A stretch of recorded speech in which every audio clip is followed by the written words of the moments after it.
Ada yang tes tuh, yang C1 tuh nggak ada, sandunya tuh 180 wong tuh nggak ada, terus piye tuh? Masa cek ngotot aja, malah diharamkan malah yang di DNA nih. Wah, aneh. Tidak boleh secara syariat ya berpatokan kepada basmah wirathiyah tes DNA untuk menafikan nasab, nggak boleh, haram secara syariat. Duh, lagi berarti orang tua kalau mantunya nggak waduh mas? Astagfirullahaladzim. Oh janganlah, sampai mantu ya kudu nyadar, jangan menentang orang tua.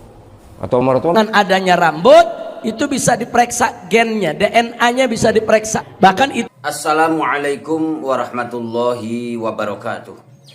Bismillah, alhamdulillah, Allahumma sholli wa sallim ala sayyidina Muhammadin wa ala alihi wa ashabihi ajma'in, amma ba'du. Saudaraku dimanapun anda berada, semoga senantiasa dalam lindungan Allah, dimudahkan segala urusannya, disembuhkan siapapun yang sakit di antara kita. Saudaraku sekalian, setelah kita ketahui bersama bahwasanya beberapa waktu yang lalu ya di video-video beredar yang sangat viral pernyataan Habib Rizik Syihab yang memerintahkan atau mewajibkan siapapun yang orang yang mengaku-ngaku sebagai Habib, mengaku sebagai keturunan Nabi harus diverifikasi dengan cara tes DNA. Nah, sangat viral pernyataan Habib Rizik Syihab dan itu sudah kita ketahui bersama. Namun ketika permintaan tes DNA ini diarahkan kepada klan mereka yaitu klan Ba'alawi, ketika muncul kajian tesis Kiai Haji Mahdun Usman Al-Bantani dan kajian Dr. Sugeng tentang tes DNA ini mencuat yang akhirnya memojokkan klan Ba'alawi harus tes DNA.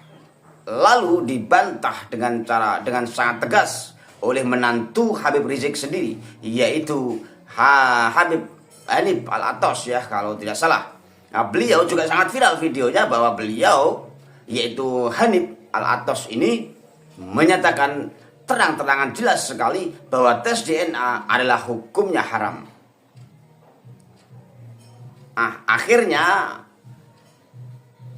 sangat bertentangan antara menantu dan mertua, yang satu wajib, yang satu haram. Namun juga tidak kita tunggu, tidak ada klarifikasi mengenai dari keduanya. Habib Rizik minta maaf atau apa, atau si menantu juga minta maaf kepada mertuanya, saling bertentangan ini kita tidak tahu. Akhir-akhir ini juga akhirnya ditanggapi juga mengenai tes DNA haram dari Hanif Al-Athos ini, ditanggapi oleh Kiai Haji Profesor Dr. Ahmad Zahro. Beliau juga mengomentari tentang tes DNA haram ini. Bagaimana beliau mengomentarinya tentang tes DNA ini? Menurut beliau bagaimana hukumnya, haram ataupun tidak?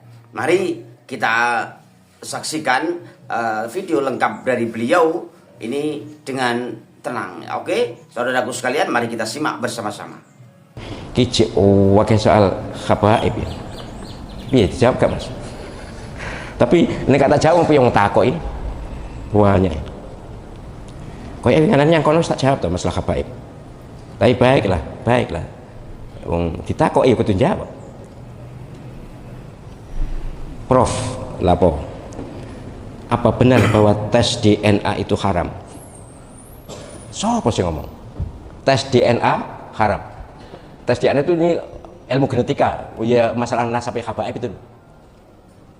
Atas dasar apa diharamkan? Tidak. Kalau kecuali ada temuan betul-betul diharamkan, apalagi kalau ini darurat, ini penting, ini urgent. Al-hajah tanzilu manzilat ad-darurah. Kepentingan atau kebutuhan itu menduduki posisi darurat. Nah, wa darurat itu tubihul mahzurat. Keadaan darurat itu membolehkan sesuatu yang mestinya tidak boleh. Ini tidak ada dalilnya yang melarang, kok diharamkan. Ya saya sejujurnya saya pernah menonton dikirimi video Habib Rizik menyatakan orang yang ngaku habaib wajib tes DNA. Wajib kok diharamkan piye? Jadi Habib Rizik Syihab itu menyatakan bahwa tes DNA itu harus untuk mengklarifikasi status seseorang yang ngaku keturunan Nabi. Itu bagus kan? Sebab gini loh masalahnya itu. Keturunan Nabi, ngaku keturunan Nabi itu boleh tapi tidak bagus. Tidak ngaku itu lebih baik dan lebih ikhlas. Sebaliknya, bukan keturunan Nabi, kok ngaku keturunan Nabi, wah dosa besar, dan itu haram surga. Nabi SAW yang dawuh, siapa yang mendakwa menyatakan bahwa dirinya keturunan seseorang bukan ayahnya, maka dia haram surga. Ngaku keturunan loh, bukan naruh nama istri dengan nama suami, itu lain, itu bukan ngaku keturunan. Ya ini saya menghimbau para habaib, sudahlah penjenengan seleh saja. Andai kata penjenengan keturunan Nabi, toh tetap dihargai oleh Allah SWT, oleh malaikat, tetap diakui. Tapi nek bukan keturunan Nabi kok ngaku keturunan Nabi, wah dosa besar. Jadi lu apik keturunan Nabi gak ngaku keturunan Nabi, gak ngumum nih, daripada ngumum nih. Tapi umpama ngumum nih pun boleh, nek asli keturunan Nabi. Lah nek ora, jelas dosa. Ya mohon maaf. Kenapa sih ngotot diakoni keturunan Nabi? Kenapa? Wahai para orang yang ngaku keturunan Nabi, kenapa kalian ngotot ingin diakui keturunan Nabi? Kenapa? Andai kata benar penjenengan keturunan Nabi, lebih bagus diam, lebih bagus sembunyi, tidak usah ditunjukkan, supaya tidak riak, supaya tidak mengganggu akidah, tidak mengganggu akhlak, tidak mengganggu pikiran, tidak mengganggu hati kita. Ini saya menghimbau pada sahabat-sahabat saya, sudahlah. Andai kata penjenengan keturunan Nabi beneran, ya sudah, biar orang bilang bukan keturunan Nabi. Tapi kalau secara penelitian, secara DNA sudah jelas dibuka di umum, kok penjenengan masih ngotot, itu masalah. Yang masalah pada penjenengan sendiri. Kasihan saya. Mereka adalah sahabat-sahabat saya, tetap sahabat saya, walaupun bukan keturunan Nabi, tetap sahabat saya dan baik saya dengan beliau itu. Perkara sing kelakuannya gak cocok karo tuntunan Nabi, itu urusan pribadi. Tapi ya adalah kita ini menghormati pada semuanya. Ini benar saya himbau, muga-muga mari ini wis gak ono sing takon masalah Habib bener. Saya juga anak sungkane, sahabat Habib saya banyak yang akrab dengan saya itu banyak. Tapi ya itulah, kok iso sih ngotot jadi diakoni keturunan Nabi, kok iso? Saya ingin penjenengan sembunyi aja lah, tidak usah ngaku keturunan Nabi. Sudah, nanti urusan di akhirat, tenan pora. Sebab kalau penjenengan bukan keturunan Nabi, ngaku keturunan Nabi, itu masalah besar. Apalagi DNA sudah jelas, haplogrupnya jelas. Ini yang tes DNA orang luar, orang Indonesia ada beberapa sama ya. Haplogrupnya G. Dan itu bukan Arab dan bukan Hashim, apalagi Bani Hashim, bukan. Itu dari Kaukasus. Ya nek dibongkar untuk izin, tapi ya sudah, pokoknya jelas bukan J. J1 itu Nabi atau Bani Hashim ya. J1 itu Bani Hashim. Lah ini tidak ada yang tes tuh, yang J1 itu enggak ada, sak dunia itu 180 wong enggak ada. Terus piye to? Mosok sik ngotot ae. Malah diharamkan malah yang di DNA ini. Wah, aneh. Sing haramkan siapa, Mas? Hanif itu mantune Gus. Mantune. Duh, lagi berarti orang tua kan mantune gak padha, Mas? Astagfirullahaladzim. Oh, janganlah. Sampai mantu ya kudu nyabar. Jangan menentang orang tua. Atau orang tua minta maaf pada umat, enggak apa-apa. Tapi sekali lagi, kehormatan panjenengan dan penghormatan kita pada panjenengan bukan soal keturunan Nabi, itu bukan. Apalagi kalau sudah dinyatakan berdasarkan banyak disiplin ilmu sejarah, ilmu filologi, kemudian ilmu genetika, tidak, terus ngotot malah jatuh. Ini laku kasus bolak-balik loh. Saya sungguh sangat menyesalkan juga sikap PBNU itu, sangat menyesalkan. Kenapa seperti itu? Tapi oke lah, itu hak mereka sebagai pengurus, silakan aja. Tapi mestinya hal-hal yang terkait dengan keilmuan itu biar menggelinding, biar diskusikan di masyarakat. Mestinya harus berani dialog terbuka itu, yang pro maupun yang kontra. Ilmiah soalnya.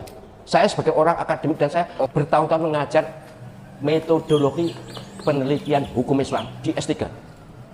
Sudah berapa tahun. Saya nyadar betul bahwa memang masalah nasab ini perlu diteliti secara ilmiah jika dipersoalkan, dan sudah ada produk ilmiahnya, sudah ada. Kenapa lalu dimasalahkan? Pakai baik sangka lagi, pakai syuhrah wal istifadah. Kalau tidak diperselisihkan, oke, tidak apa-apa. Zaman dulu memang tidak diperselisihkan. Mbah Hashim atau Mbah Nawawi Banten dan lain-lain sebagai ulama, iya, tapi bukan ahli nasab mereka. Tapi mereka karena tidak ada yang mempermasalahkan, maka bisa digunakan syuhrah wal istifadah, pengakuan secara umum. Tapi kalau ada yang mempermasalahkan dan bisa menunjukkan bukti, lalu apa untungnya? Tetap ngotot ngaku keturunan Nabi itu, apa tidak takut dengan risiko? Nanti baca surat Al-Ahzab ayat 2 dan seterusnya itu. betapa Allah SWT murka kepada orang yang menasabkan bukan keturunannya. Menasabkan loh. Mohon dibedakan antara panjenengan istri kemudian namanya ditambahkan suami. Misalnya Mas Khalid, istri apa jenis Mas? Iva Khalid. Wah, kalau ceramah, oh itu dosa, itu haram, kalau nggak ngaji ya. Itu kan bukan menasabkan, itu mengakui sebagai suami, bukan menasabkan. Ya memang afdolnya dengan orang tuanya, tapi kan supaya suami merasa dihargai, ya oke, tidak ada masalah itu. Yang dilarang oleh Allah SWT itu mengalihkan nasab. Misalnya yang di surat Al-Ahzab itu Zaid bin Muhammad, padahal jelas bukan bin Muhammad tapi bin Harithah kan. Itu yang dilarang, dan itu bisa diambil, dipetik sebagai pelajaran untuk para siapapun yang ngaku keturunan Nabi, supaya orang-orang ini segera menyadari bahwa masalah nasab ini sesungguhnya tidak ada pentingnya untuk diperdebatkan. Dan apalagi ngaku-ngaku nasab Nabi SAW tapi kelakuan tidak sama sekali mencerminkan apa tuntunan Nabi, kan malah bahaya itu. Kok doang banget masalah nasab ini. Oke pemirsa, saudaraku sekalian, Profesor Dr. Kiai Haji Ahmad Zahro MA, di Wikipedia beliau tertulis sebagai seorang guru besar bidang ilmu fikih di UIN Sunan Ampel ya. Beliau juga salah satu imam besar Masjid Nasional Al-Akbar Surabaya. Selain itu, saat ini beliau juga diamanahi sebagai rektor Universitas Pesantren Tinggi Darul Ulum atau UNIPDU Jombang, serta ketua Ikatan Persaudaraan Imam Masjid seluruh Indonesia.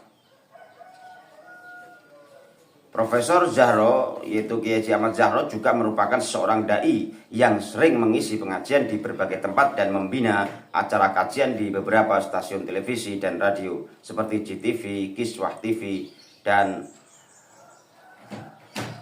beberapa media yang lainnya. Begitu saudaraku sekalian, sudah cukup jelas mengenai kajian tes DNA. Pentingnya tes DNA yang harus dilakukan oleh para habaib klan Ba'alawi ini yang selama ini mengaku sebagai keturunan Rasulullah Shallallahu Alaihi Wasallam, dan jangan langsung dihukumi dengan haram, apalagi sekarang ini sangat urgent sekali untuk dipertanyakan mengenai keabsahan nasab mereka. Ini sangat penting sekali. Oke, saudaraku sekalian, semoga kita semua senantiasa dalam lindungan Allah, dimudahkan segala urusannya, dan semoga Allah senantiasa menjaga iman kita, dikuatkan oleh Allah Subhanahu wa Ta'ala. Semoga akhirnya juga kita semua diberikan oleh Allah Subhanahu wa Ta'ala akhir yang baik, atau mati dalam keadaan husnul khotimah. Amin, amin, Allahumma amin. Kurang lebihnya mohon maaf. Wallahul muwaffiq ila aqwamit thoriq. Assalamualaikum warahmatullahi wabarakatuh.